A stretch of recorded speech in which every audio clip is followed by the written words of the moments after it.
कि इससे ज्यादा हिम्मत वाला आपको कोई प्रत्याशी को विधायक मिल नहीं सकता। जब भोलगढ़ी में लाठी बरस रही थी, जब लाठी चार्ज होता है तो बड़े बड़े मुस्टंडे लोग भाग जाते हैं, लेकिन जब वहां लाठी चली थी तो लाठी के ओर ये दौड़ के गए मुझे बचाने के लिए। मैं भूल नहीं सकता उस बात को। लेकिन देखिए कितनी अजीब व्यवस्था है।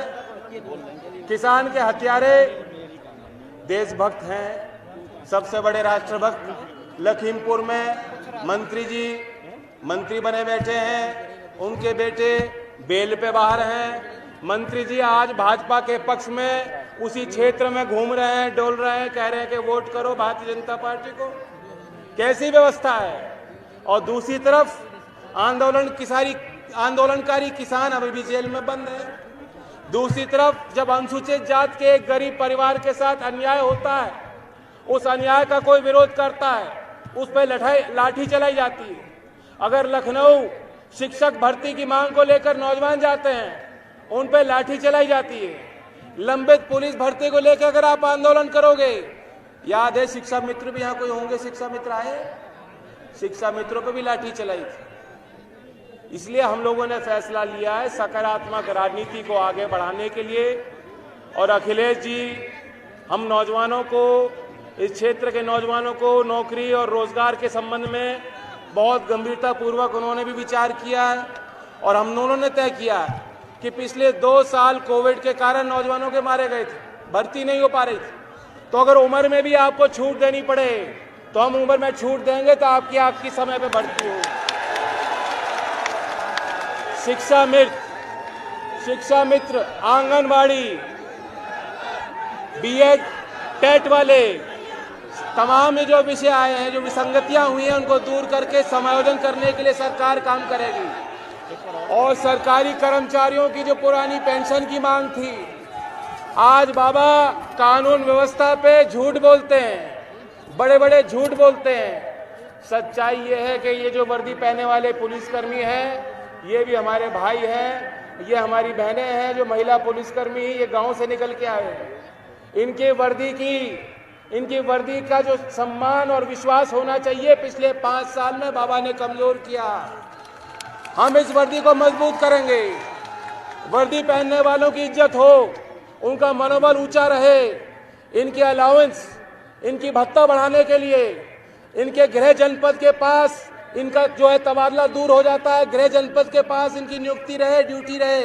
इसका भी ख्याल हमारी गठबंधन की सरकार लखनऊ में बनेगी, हम ख्याल रखेंगे। और बाकी किसानों की,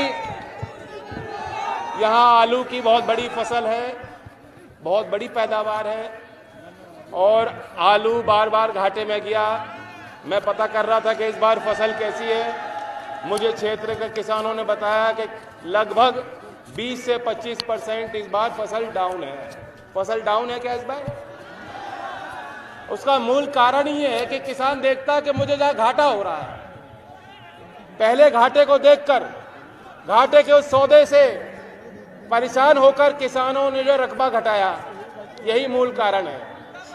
हमारी सरकार बनेगी तो खाद्य प्रसंस्करण उद्योग, food processing industry, Chaudhary Ajit Singh ji की भी मंशा थी, जब वो मंत्री थे उन्होंने कोशिश की थी कि यहाँ आगरा में, इस क्षेत्र में आलू के निर्यात का केंद्र स्थापित वो करना चाहते थे।